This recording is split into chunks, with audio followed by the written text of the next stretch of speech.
called you a white supremacist. And Kyle, the way that you held it all together, you're a hero to millions, and it's an honor to be able to have you here. People have some very creative signs for you, Kyle. So Kyle, I guess the most obvious question is, how you hanging in? I'm doing good, Charlie. Ready to go on the mountain and get some snowboarding in. So can I ask, is there anybody out there who wants to go snowboarding with Kyle? So a lot of you covered this trial really closely. What do you think are some of the big takeaways as we kind of look back at the overreaction when it came to Kyle and kind of some of the wisdom that we should probably try to derive from it? What do we think about the prosecutor, Binger? He pointed a gun at people in the courtroom. He's lecturing a young man about misuse of a firearm while misusing the firearm. What an idiot!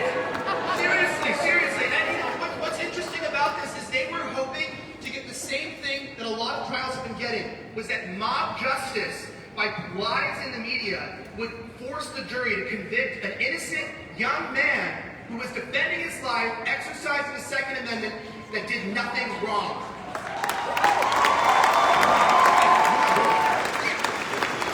Listen. I'm gonna say this publicly. Kyle Rittenhouse didn't shoot black people.